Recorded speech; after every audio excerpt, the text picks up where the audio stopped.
안녕하십니까 여러분. 내 몸 안에 준비된 최고 명의를 전하는 사랑과 생명입니다. 이번 영상에서는 대표적인 만성 염증성 장질환 가운데 하나인 크론병에 대해 살펴보겠습니다. 크론병은 입에서 항문까지 소화관 전체에 걸쳐 어느 부위에서나 염증이 생겨 부종과 자극을 일으키는 질환인데 주로 큰 창자와 작은 창자가 연결되는 부위에 생기는 경우가 흔하고 그 다음으로 작은 창자와 큰 창자에서 많이 발생합니다. 크론병이라는 이름은 1932년 동료들과 함께 이 질환을 처음 기술한 버릴 크론 박사의 이름을 따서 지어졌으며 과거에는 서양에서 많이 발병했지만 우리나라도 최근 환자가 지속해서 늘고 있습니다. 건강보험심사평가원에 따르면 크론병으로 진료를 받은 사람은 2017년 약 2만 명에서 2023년에는 3만 3천 명으로 꾸준히 늘어나 6년 동안에 64.3%나 증가했습니다. 크론병 환자는 성별로는 남자가 여자보다 2배 이상 많았으며 연령별로는 15에서 45세의 젊은 환자가 많았는데 크론병 환자의 연령별 구성에 있어서는 남녀 차이가 별로 없었습니다. 크론병이 어떤 질병인지에 대해 좀 더 살펴볼까요? 저는 앞에서 크론병이 소화관의 어느 부위에서 염증이 생기는 질환이라는 말씀을 드렸는데 이 염증의 성격을 이해하는 것이 매우 중요합니다. 염증은 흔히 수많은 질병의 원인이나 증상으로 대부분 부정적인 의미로 사용하며 좋은 뜻으로 사용하는 경우는 별로 없기 때문에 누구나 염증은 곧 나쁜 증상으로 생각하기 쉽지만 우리 몸이 세균이나 바이러스와 같은 병원체에 감염되거나 상처가 생기거나 독소와 같은 해로운 물질을 만날 때 우리 몸이 이러한 문제를 제거하거나 치유하는 과정이 바로 염증이기 때문에 세포의 손상을 초기 단계에서 억제하고 파괴된 조직과 죽은 세포를 제거하며 조직을 재생하여 원래의 모습으로 복구하는 염증의 기능은 우리 삶에서 매우 중요하며 감사해야 할 기능입니다. 염증과 관련하여 우리에게 문제가 되는 경우는 우리 몸이 염증을 만들어 문제를 해결하는 과정에서 핵심적인 역할을 수행하는 면역세포가 제 역할을 하지 못하여 염증이 오래가는 만성염증으로 발전할 때입니다. 이제 크론병으로 돌아가서 소화기관에 생기는 염증이 왜 문제가 되는지에 대해 살펴보겠습니다. 크론병은 유전과 면역, 환경 등 다양한 요인의 상호작용에 의하여 발병하는 것으로 추정하고 있으며 지금까지 크론병의 정확한 원인은 잘 모른다는 것이 의료계의 입장이지만 면역세포가 소화기관의 세포를 공격하여 염증이 생기는 자가면역 질환으로 알려져 있습니다. 크론병의 증상으로는 초기에는 대개 복통, 설사, 전신의 나른함, 하혈, 발열, 체중 감소, 항문 통증 등이 있으며 관절, 눈, 피부, 간, 담관, 신장 등 장 이외의 전신에도 증상이 나타날 수 있고 어린이에게는 정상에 비해 몸무게와 키의 성장이 느리거나 발열, 빈혈, 관절의 통증과 강직감 등이 나타날 수 있다고 합니다. 크론병에 걸리면 잘 치료되고 있을까요? 현재 크론병을 낫게 하는 방법은 없기 때문에 크론병의 증상을 일으키는 염증을 줄이고 합병증을 최소화하여 장기적인 예후를 개선하는 것을 치료의 목표로 하며 약물 치료를 원칙으로 하고 합병증이 발생하면 수술 치료를 합니다.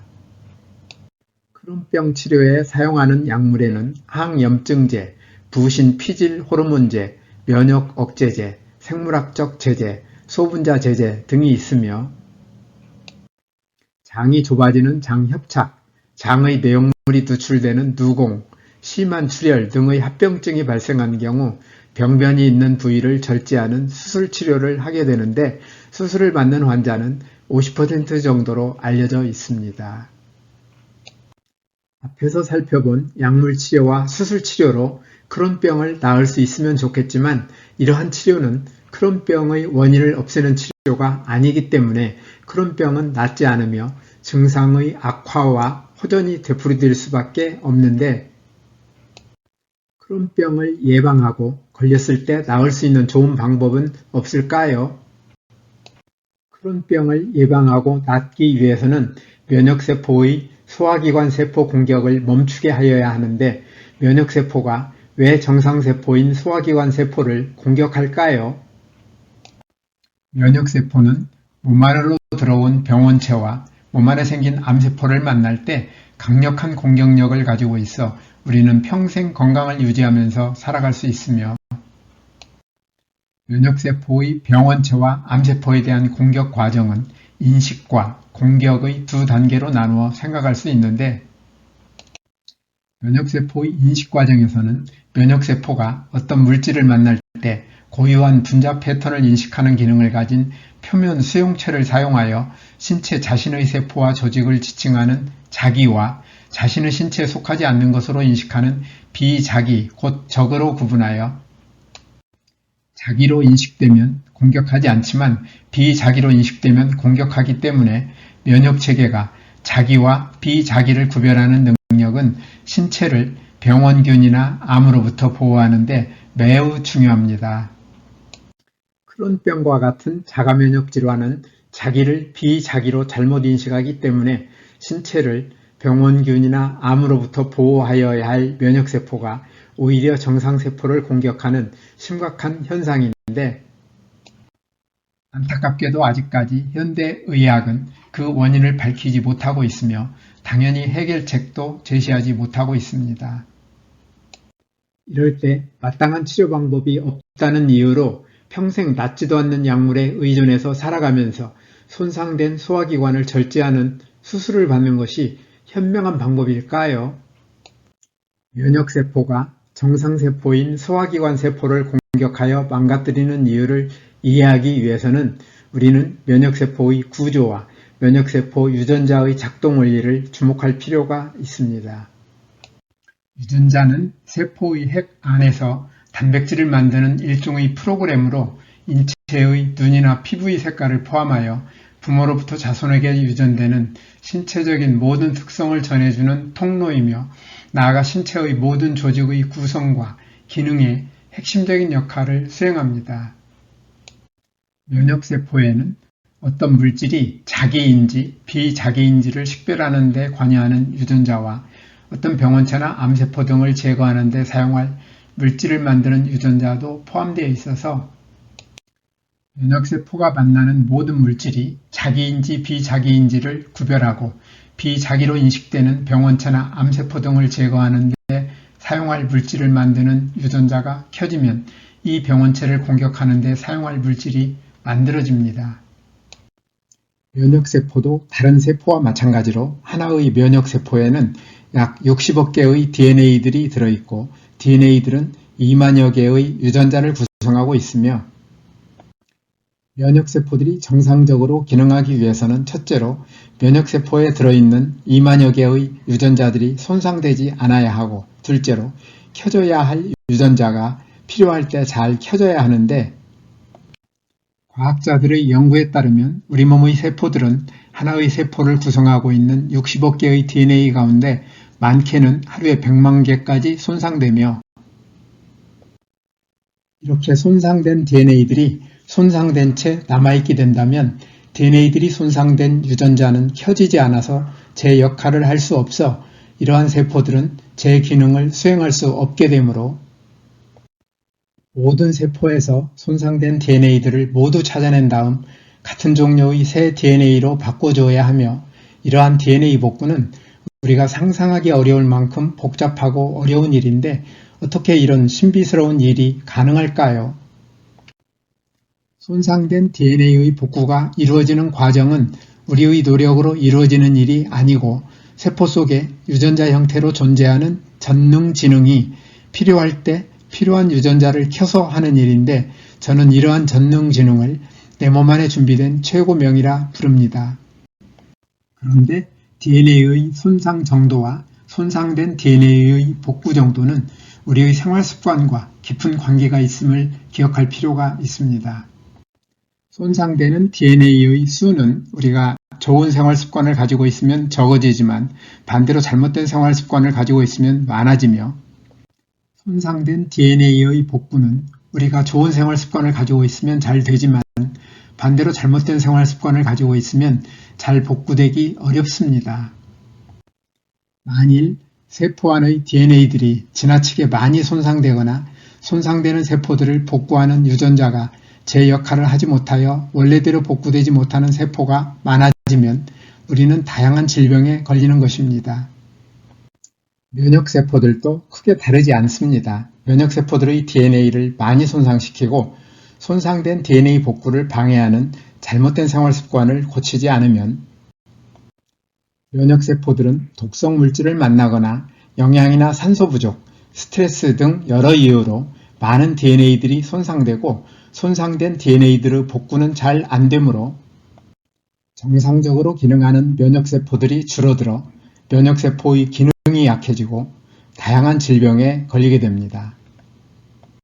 크론병과 같은 자가면역 질환도 앞에서 살펴본 것처럼 면역세포 유전자들이 적절하게 켜지지 않기 때문에 생기며, 면역세포들의 유전자들이 적절하게 켜지지 않는 이유는 면역세포들의 DNA들이 지나치게 많이 손상되고 손상된 DNA들이 복구되지 못하도록 방해하며 면역세포 유전자들의 스위치를 잘 켜지 못하게 만드는 잘못된 생활 습관 때문인 것입니다.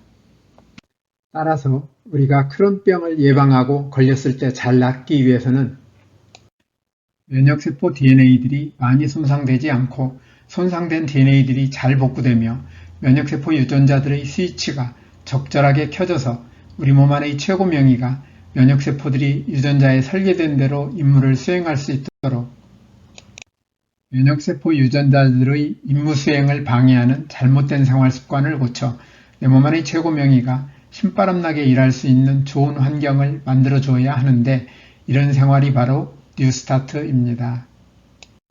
뉴스타트 생활을 통하여 면역세포들이 신바람나게 일할 수 있는 환경을 만들어주면 크론병과 같은 자가면역 질환은 예방되고 나을 것입니다. 뉴스타트 생활에서 특히 생명식에 있어서는 과일과 채소, 곡식을 포함한 식물성 음식을 골고루 통째로 충분히 먹는 것과 아울러 과잉 섭취할 경우 많은 문제를 일으키는 설탕을 포함하여 가공이나 정제된 나쁜 탄수화물, 포화지방과 트랜스지방, 소금과 알코올 섭취를 줄이는 것이 중요합니다. 이와 함께 소화기관 세포들의 DNA를 손상시키고 손상된 DNA의 복구를 방해하는 나쁜 식습관인 편식이나 과식, 간식, 폭식, 야식을 하지 않는 것도 중요합니다. 또한 뉴스타트의 나머지 항목인 운동, 물, 햇빛, 절제, 공기, 휴식, 신뢰와 사랑을 잘 실천하되 규칙적으로 적절히 운동하는 습관을 가지며 물은 식사 시간과 분리하여 충분히 마시고 햇빛은 자외선이 강하지 않은 시간을 이용하여 하루 10분 정도 꾸준히 쬐도록 하며 공기는 가급적 산소의 농도가 높으며 오염되지 않은 맑은 공기로 깊이 들이마시도록 하고 특히 담배 연기나 미세먼지에 주의하여야 합니다. 아울러 손상된 몸과 마음이 잘 회복될 수 있도록 충분히 휴식하고 충분한 잠을 자도록 하며 스트레스를 적절히 해소하는 것도 중요합니다. 오늘도 끝까지 영상을 시청해 주셔서 대단히 감사합니다. 뉴스타트 생활을 통하여 늘 건강하시기를 기대하며 다음에 더 좋은 영상으로 찾아뵙겠습니다. 여러분의 소중한 의견을 남겨주세요. 구독과 좋아요 부탁드립니다.